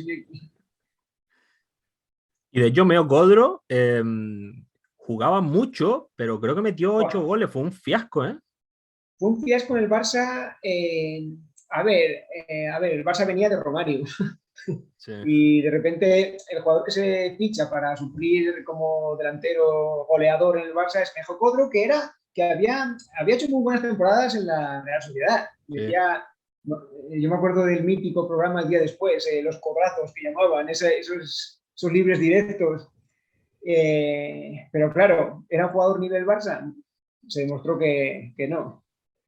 Es que, claro, yo le recuerdo que la temporada anterior, la que hemos estado hablando, Zamorano quedó Pichichi con 28 goles y Codro quedó segundo con 25, jugando a la Real Sociedad. Claro. Entonces, ese Sí, sí. fichaje yo no culparía a Cruyff como un gran error suyo, simplemente tuvo mala suerte porque Codro pintaba muy bien. Sí, sí, sí, era un gran jugador. Pero en el Barça, pues no cuajó, a pesar de que se le recuerdan algunos goles. Me acuerdo precisamente contra el Madrid, Sí, no sé 2, si 3-1, que metió 2 3-0. goles, ¿no? 3-0 y Sí, nos sí, metió sí. 2, tío. Joder. Sí, sí, sí. Pero no, Codro no jugó esa temporada y al año siguiente llegó un tal Ronaldo al Barça. En esa temporada que estamos mencionando, sube desde las canteras el Budita de la Peña. Sí, quizás fue la temporada que se apostó, subió toda, no solo Iván de la Peña, una generación, la quinta del Mini, me parece que le llamaban, con Iván de la Peña a la cabeza, pero también estaban ahí, no sé si los hermanos García Junyent, Óscar y Llullé, Celades, Pelades, Toni Belamazán, varios jugadores. Luis Luis, Sembrano, Luis Sem- Luis Zambrano, mi paisano, leonés. Eh, Carreras, puede ser también, ¿me suena? puede Carreras. ser, Carreras, sí, varios jugadores. Subieron, de Eh, hecho hay un partido, Arturo, contra el Betis, que prácticamente es el Barça B, que ganaron el sí, Benito Villamarín 1-5 sí, sí, sí, sí, sí. y eran como 6 o 7 futbolistas subidos del filial para ese partido y ganaron 1-5. Sí, sí, sí, sí, sí. Recuerdo, no recuerdo el Celades, nombre. Celades, Sí, Pelades, Pelades. Tony Belazamán. Toni Belamazán, sí. Y Quique Costa, puede ser. O Quique Martín, puede ser. Sí, Y varios que luego jugadores del. jugaría en el Salamanca, me parece. Ah, bueno, y Rufete también. Rufete, que luego jugaba en el Valencia. A Rufete no lo recuerdo en el Barça B. Ah. Sí, Sí, sí, sí, canterano. sí, Rufete. Sí, sí, sí. Sí, subieron varios canteranos con el fichaje de Popescu, que en teoría iba a suplir a Koeman, con jugadores que ya estaban más consagrados, como Nadal, como Abelardo, Ferrer, Sergi. Eh, bueno, parecía que, oye, teníamos ahí una esperanza, ¿no? Pero la temporada pues acabó, me parece, tercero. Puede ser ese año el Barça por detrás del Atlético de Madrid, que ganó el doblete. Además, perdimos la final de la Copa en Zaragoza con aquel gol de Pantic. Eh, y, y, ese fue el ocaso de Quick, que creo que a falta de una jornada fue destituido. A falta de 3. A falta de 3. De tres jornadas, sí, sí, sí, sí. Y yo creo que si hubiese que haber despedido a Cruyff, yo creo que el año anterior fue peor que la 95-96, porque llegas a la final Sí, de Copa, estuvo luchando la liga hasta el final prácticamente. No sí, me sin pa- duda yo creo que el hecho de ser Cruyff tenía crédito para merecerse otra oportunidad, digamos, pero no la aprovechó. No la aprovechó y al final, pues oye, todo llega a su fin y ese fue el fin de Queen. No sin antes dejar algún fichaje hecho para la temporada siguiente, donde llegó Robson y se hicieron, ahí sí que fue una remodelación de plantilla total, se hicieron muchos fichajes, pero sí hubo un par de ellos que sí eran fichajes de Cruyff, como Luis Enrique, por ejemplo, que acababa contrato con el Madrid y Cruyff ya le había fichado. Laurent Blanc, que llegó como petición de Cruyff, y no dio tiempo a llegar a más jugadores y ya se cambió el plan. Llegó Robson el Barça se llenó un poco de portugueses porque Robson había entrenado al Porto, conocía a Víctor Bahía, a Fernando Couto, Y Ronaldo también llega bueno, vuelve Stoichkov, Ronaldo se convierte en el fichaje estrella de ese año. Giovanni también, el brasileño, Giovanni Dos Santos. Giovanni Dos Santos. No, No, Giovanni Giovanni Dos Dos Santos Santos. no. No, No, Giovanni Dos perdón. Giovanni Dos Santos es Santos el mexicano. es el mexicano. Era Da Giovanni Silva, ¿puede ser o algo así? da Silva. Sí, Da sí, Giovanni da Silva. Silva. Ah, sí, sí. Sí, sí. Giovanni da Giovanni, Silva. Giovanni da Silva, que fue internacional con Brasil, creo, en el Mundial 98. Sí, nos dedicó un corte de manga en el Bernabéu. Sí, sí, sí, sí. Es Famoso. Giovanni Silva de Oliveira. Sí, sí. Y sí que es cierto que siempre se ha dicho también que de haber continuado Cruyff en el Barça, que ya había empezado su, digamos, tercera oportunidad con Luis Enrique y con Blanc,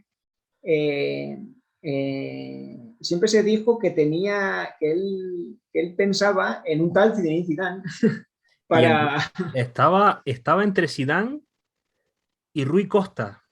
Sí, eso es. Y también tenía en mente a Ginola. Tenía esos tres. Sí, Y Núñez le dijo una frase que, bueno, se hizo famosa, no sé si la recordaréis, que es, claro, así también ficharía a mi portera.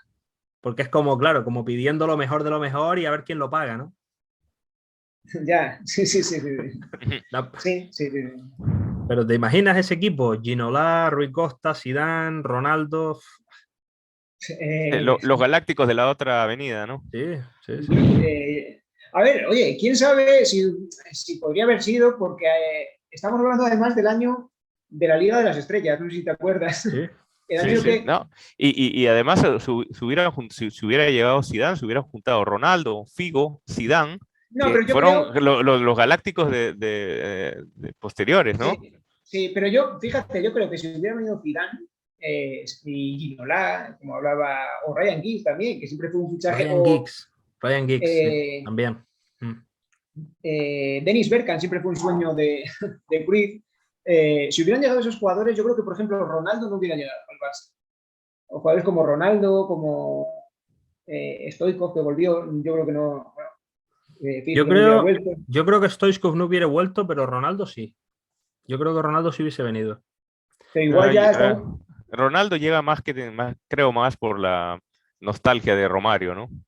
De Fue una apuesta personal de Gaspar. Que... Bueno, Ronaldo fue una pasada además de fichaje, me acuerdo de los famosos 2.500 millones. Eh, me acuerdo que fichaba en Madrid, no sé si a Zucker o a Mijatovic por 1.000 millones o así. No. La cláusula de Mijatovic fue en 1284 y Zucker costó Eso es, 650 y la cesión de eso, Dejan Petkovic. eso es, sí. Pero rondaban... O sea, Ronaldo costó más que Zucker y Mijatovic juntos. Claro, claro, es que la gente, yo me acuerdo de aquella época que en España se hablaba de que fichaje de, de Zucker, que hablaba de 1.200 millones, tal, y era una pasada. Había fichado el Barça, no sé si a Vítor Bahía por 800 millones o algo así. Una barbaridad también. Y de repente llega Gaspar y paga 2.500 millones, 2.500 millones por Ronaldo. ¿Os Yo sabéis me la acuerdo de los primeros... anécdota, chicos? ¿Os sabéis la anécdota de cómo Gaspar consiguió firmar a Ronaldo? No, yo no. ¿No? Bueno, estaba Ronaldo concentrado con Brasil. Creo que era la Copa América del 96, algo así. Creo que era la Olimpiada de Atlanta. Ah, cierto. Bien dicho. Cierto. Entonces, claro, él ya había llegado a un acuerdo con los agentes de Ronaldo, pero luego los agentes empezaron como a ofrecerlo a otros equipos, a ver si sacaban más dinero y tal. Entonces, Gaspar necesitaba la firma de Ronaldo lo antes posible. Y lo que hizo fue plantarse en Estados Unidos, en el hotel de la concentración de Brasil. Le dijeron, lo sentimos señor, nadie tiene acceso a los futbolistas de Brasil, están concentrados, esto y lo otro. ¿Qué fue lo que hizo? Cogió a uno de los camareros, lo sobornó, le pidió el uniforme, se vistió de camarero, cogió 2 Coca-Colas y dijo, no, es que Ronaldo ha llamado para que le lleve estas Coca-Colas. Y se hizo pasar por el camarero, entró vestido de camarero. Hola, que soy Gaspar, el vicepresidente del Barça, que el contrato que he estado intentando localizarte para que lo firmes y tal. Y Ronaldo lo firmó allí mismo, con Gaspar vestido de Sí, camarero. Increíble, qué anécdota, ¿eh? sí. Yo Qué algo anécdota. de oído. Pero es que, claro, es que estamos hablando de Joan Gaspar, que ya es un personaje ya para hacer otro programa de estos. Sí. Sí. De hecho, ese verano, el del 96, como había empezado lo de la ley Bosman, que es lo que dijo Arturo antes, de que se podían fichar, todos los jugadores europeos eran comunitarios. Claro. Entonces todos los equipos se volvieron locos. El Barça, pues lo que Sí. comentaba Arturo, y el Real Madrid, yo nunca he visto al Real Madrid fichar tan bien como ese verano en mi vida. Acababa de llegar Capello, se fichó a Bodo Igner, a Clarence Seedorf, a Roberto Carlos, a Mijatovic, a Zucker, a Panucci, a quién más, alguno más seguro que me dejo, pero mira qué nombres, ¿eh? Y el Barça, pues eso, a Giovanni, a Ronaldo, a Blanc, a Víctor Bahía, a Luis Enrique. Yo recuerdo de ver las pretemporadas de Real Madrid y Barça y eran todo palizas. El Madrid le metía 6-1, el Barça le metía 4 al otro. Y fue una liga muy Sí, bonita. sí, fue el año de la Liga de las Estrellas. Pero ya no solo el Barça y Madrid, otros equipos. Llegaban jugadores como De Nilsson, Ofiridi, el Betis, Mm. Atlético de Madrid, Juninho. Rivaldo al Era, Depor, Rivaldo, tú fíjate, Martins. Mm. claro, tú fíjate, al Depor, Rivaldo, luego ¡Ey! Yalmiña, Romario al Valencia. Romario Valencia. Valencia yo creo que se juntó con Romario y con Salenko, que había sido máximo goleador del Mundial 94. Salenko llegó un El- año antes, en la eh, 94-95. Romario no Sí, pues jugó casi nada en el Valencia, ¿eh? muy poco, sí. Se llevaba muy bien con Luis Luis Aragonés. Aragonés. Míreme a los ojitos. Que decía. Oiga, míreme a los ojitos. Sí, sí, sí, sí, sí. Sí, Era una pasada, era una pasada. pero Hasta Logroñés fichaba a Rubén Sosa, por ejemplo. y Ruggeri o De León. Ruggeri, Atila Ruggeri. Casas, tenía, sí, sí, Sí, sí. Todos los equipos ficharon muchísimos jugadores buenos. No sé. sí, fue una época, fue un boom, no sé si también de las televisiones, Mm. en aquella época era cuando el Canal Plus y todo esto, y la ley Bosman, es que era la Liga de las Estrellas. Y Mira, es por que ejemplo, la Liga Española comienza a pasar de nivel a la misma Liga Italiana también. a todas, a todas. Por ejemplo, José, A mira, todas. estábamos hablando de equipos. El Tenerife había fichado al Murciélago Roja, futbolista chileno, a Oliver Neville, delantero alemán Sí, que era una máquina, a Domingos del Tenerife, a Vidmar, o sea, todos los equipos, por el tema de la televisión que decía Arturo, los derechos de televisión, y luego que podía fichar extranjeros europeos, todos los que quisieras, todos los equipos se volvieron locos, todos. El Sporting de Gijón de los rusos, con Lediakov, sí, Cherisev, sí, sí, sí. Nikiforov, Foro, Onopko sí, sí, sí. en el Eh, Oviedo, el- Peternak en el Valladolid, todos Bueno, locos. el Celta con Mostovoy, Karpin, sí, Makelele, sí, sí, sí, sí. Makelele, sí, sí. y era muy apetecible para ver, ¿no? No solamente por la cantidad de estrellas, sino por la calidad de partidos que se veían en la liga, era Sí, espectacular. claro, la verdad que en aquella época la Liga Española era un espectáculo total. Sí, sí, sí. Y estaba como Arturo comentaba antes, yo nunca jamás he visto a un solo futbolista impresionarme tanto en un año como Ronaldo ese año.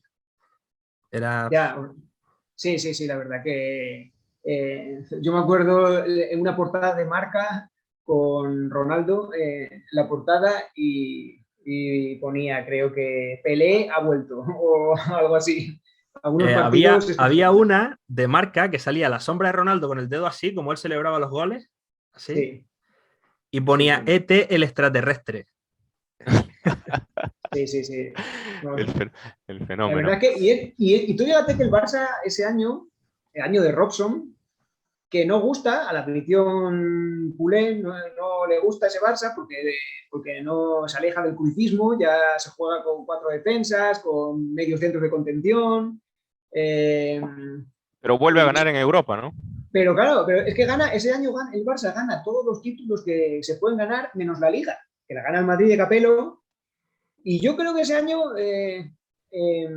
igual te acuerdas, Tyler, que a final de temporada convocan, es la Copa América y se va Ronaldo a jugar Sí, sí, y se sí. pierde las últimas jornadas. Se perdió con el Hércules 3-2. Sí, sí, Eh, yo creo que si ese año está Ronaldo toda la temporada, igual el Barça hace sí, un sextete de estos o un... sí, sí. Hay un dato curioso ahora que comentaban eso del cruifismo. Hay un partido que el Barça le gana, creo que es creo que es al Logroñés, que el portero era Cedrún, o era el Sí, Logroñés o a los Asuna, y le gana 8-1 o 8-0. sí, Y la sí, afición, 8-1. y la afición pitando, la afición del Camp Nou pitando al equipo, porque no les gustaba cómo jugaban. No, no, no, es que el Barça, ese año el Barça no le gustaba la afición. No. Sí que es cierto que muchos partidos lo resolvía Ronaldo. O sea, el juego no era un juego fluido, era un juego rácano. Se le criticaba mucho a Robson que jugaba con dos centrales y dos medios dentro de contención. A veces jugaba Popescu por delante de la defensa. Y la gente pedía que jugara Guardiola de la Peña y ponían a Popescu. Y eso no le gustaba a la afición. Era un equipo defensivo. Alguien tenía que marcar, ¿no? Sí, claro. No era un equipo, no era un fútbol de posesión, claro. Nos atacaban. Y de hecho, tú fíjate que ganando todo lo que se ganó ese año, que se ganó la Recopa, la Copa del Rey, la Supercopa de España, se perdió la Liga pues, en las últimas jornadas, por eso que se fue Ronaldo a la Copa América, y al año siguiente, o sea, ese mismo año se destituyó a Bobby Robson y llegó Van Gaal. Me da que Robson lo destituyeron, a mí me da que se fue él por sí mismo, ¿eh?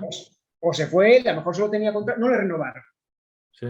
Pero el caso es que Van Gaal ya se sabía que iba a entrenar al Barça antes de acabar la temporada. Pues yo creo que ya al final nos hemos ido del tema de Johan Cruyff. Sí, del ocaso al nuevo retorno del Barcelona. No resulta curioso que después de ese despido Johan Cruyff jamás volvió a entrenar a ningún equipo, ni selección, ni nada. A mí sinceramente no me resulta tan curioso porque yo, como no sé si lo dije antes, no le considero ni siquiera entrenador a Cruyff. Le considero un tipo, un genio, que solo está para entrenar al Ajax a lo mejor, o al Barça, a la selección catalana, creo que entrenó, pero no es un tipo que trabaje, no sé, le considero más un entrenador personal. Empírico. Sí. Una figura que, claro, si me lo dice Cruyff, ¿cómo no va a tener razón, no? Bueno, pero se la creyeron por muchos años en el Barcelona, ¿no? No, y nos lo seguimos creyendo, claro. No, de hecho, ahora hay un debate, que esto podría dar para otro vídeo, que es que el Barça quiere el cruyffismo, ¿no? Siempre se habla del cruyffismo, sí. Pero yo creo que si... Esto no sé quién lo dijo, que me parece muy interesante, creo que fue Valverde, el entrenador el exentrenador del Barça, que dice que si hoy en día Cruyff hiciera lo que hacía en su momento, le pitarían, porque no es suficientemente cruyffista. Sí. Porque recuerdo de poner a Alex Sanko de delantero centro en algunos partidos. Recuerdo sistemas defensivos contra el Real Madrid, de Johan Cruyff, que Díaz Vega le dijo, ¿no? Que no fuera cobarde. Era un tipo que podía jugar con 2 defensas y 6 volantes, que todos bajaban, todos subían, pero arriesgado con 2 defensas. Era un tipo increíble para formar un equipo, ¿no? Que sí. La verdad que, a ver, también hay que reconocer que la influencia que ha tenido Cruyff en muchos entrenadores actuales que trabajaron con él en aquella época. El mismo Van Gaal. Sí, bueno, claro, el mismo Van Gaal, que nunca se llevó bien con él personalmente, pero al final eran entrenadores bastante parecidos tácticamente. O sea, Van Gaal también era de muchas veces jugar con 3 defensas, de intercambio de posiciones y todo eso. Pero más allá de Van Gaal y esos entrenadores, la influencia que tuvo en muchos jugadores para que luego sean entrenadores, si os fijáis, la cantidad empezando por Guardiola, Valverde, quizá Luis Enrique también, pero también Xavi Ferrer, Sergi, Xavi actualmente. Nada más llegar ahora al Barça, lo primero que ha dicho es que todos somos hijos de Cruyff. Sí, pero incluso entrenadores, Arturo, incluso entrenadores que nunca han estado en el Barça o que han pasado de paso, por ejemplo, también, sí. Juan Malillo, Paco Gémez. Sí. Luis Fernández, recuerdo. ¿Quién? El francés, Luis Fernández. A ese no le recuerdo yo ese estilo demasiado, pero... Pero él siempre decía que era su referente, total. Yo a Luis Fernández solo le vi en el PSG un poquito y bastante en el Athletic de Bilbao. Y el Athletic... Sí, pero siempre hablaba de Cruyff como su referente. Luego es verdad que luego cada entrenador es como Koeman, por ejemplo. Sí. Koeman entrabas en el despacho de Koeman y tenía un póster de Cruyff, pero luego ponía 3 centrales. O sea...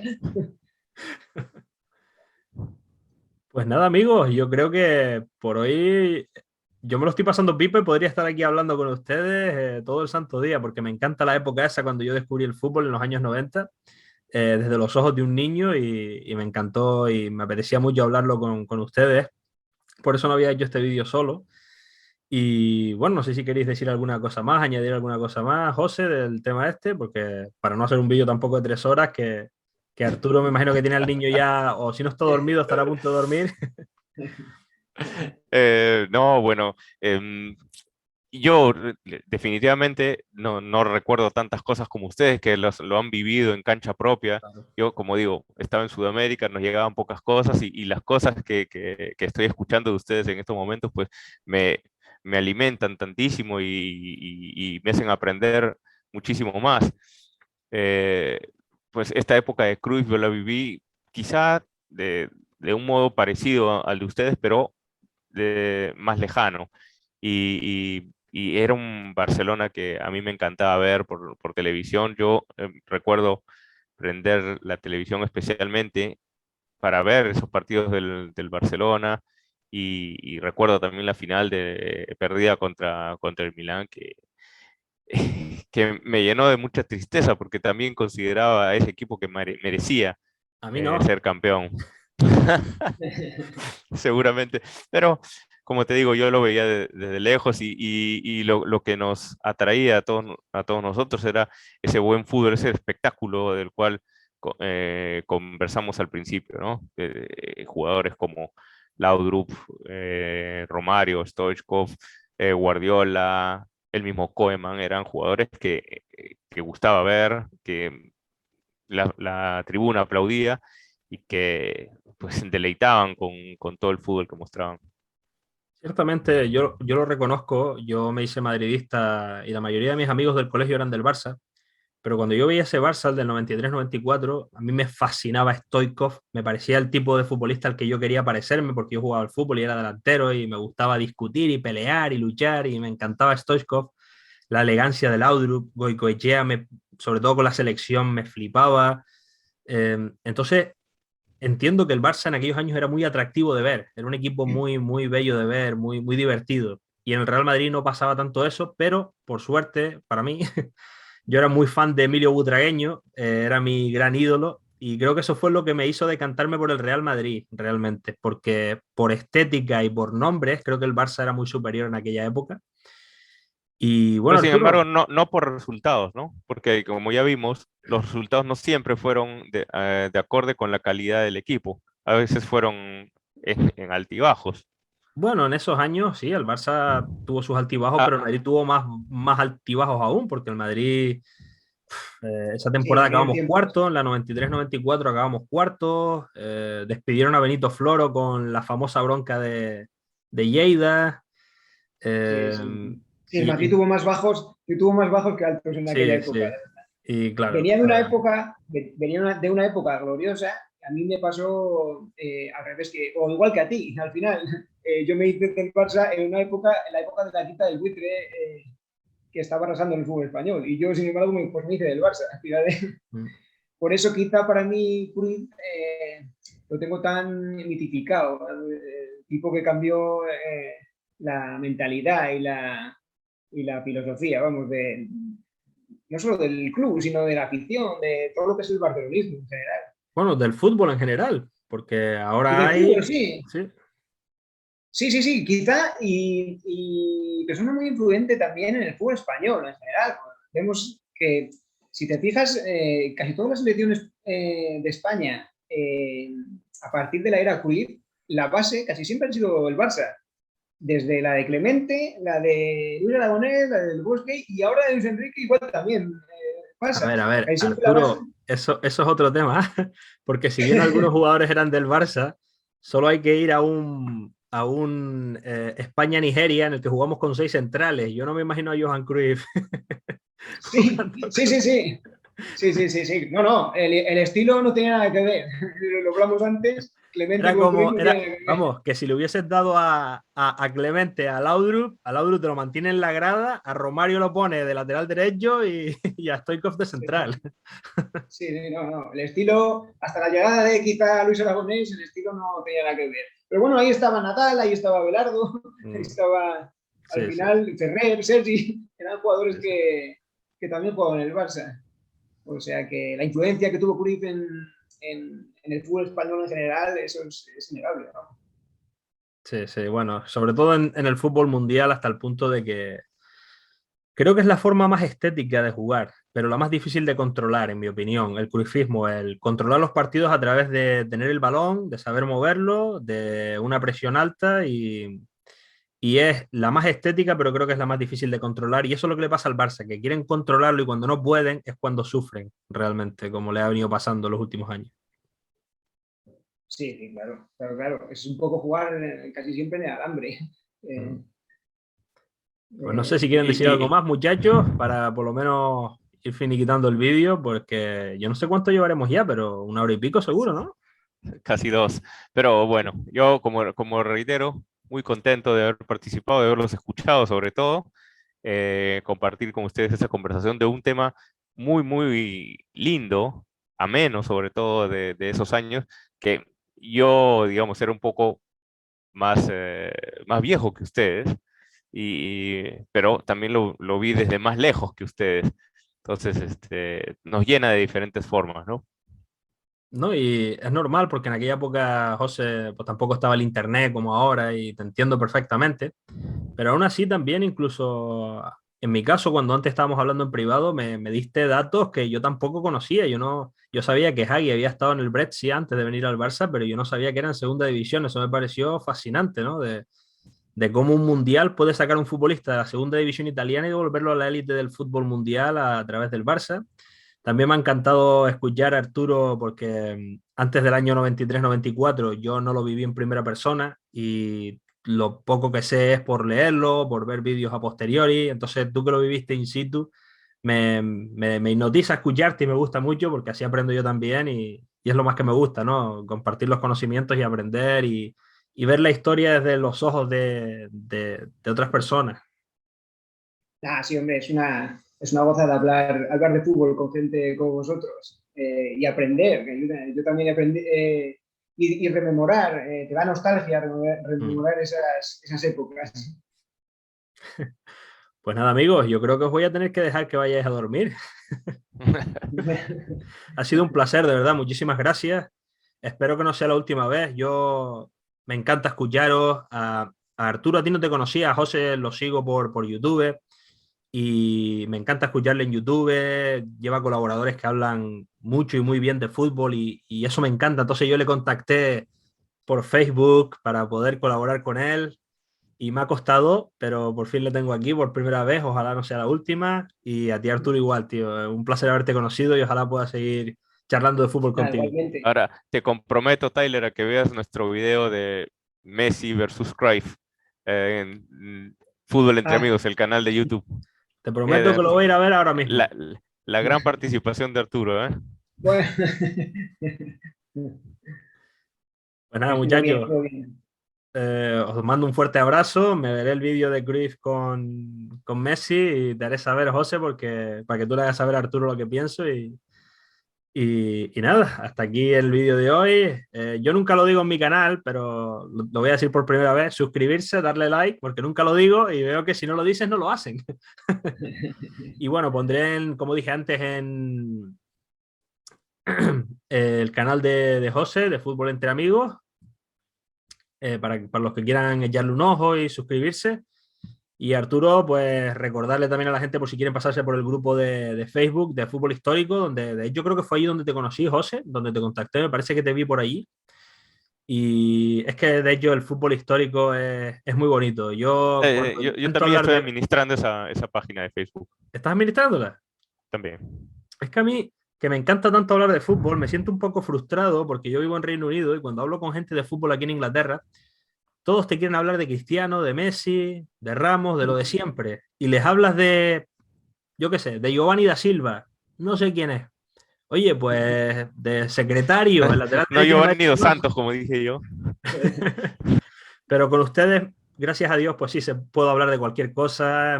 Me instruyen ustedes también con vuestro conocimiento. Yo agradezco eso muchísimo. Nada, un placer y cuando quieras... Cuando quieras, yo, o si puedo, ahí estas cosas me encantan, hablar de fútbol y ha sido un placer, vamos. Te tomaré la palabra. Yo ya les extenderé la invitación a mi canal para hablar de uno de estos temas de fútbol europeo o fútbol español, que veo que pues ustedes son super cracks. Gracias, José, gracias, Arturo, y que tengáis una buena noche, amigos. Un abrazo. Un abrazo. Chao, chao. Chao, chao, gracias.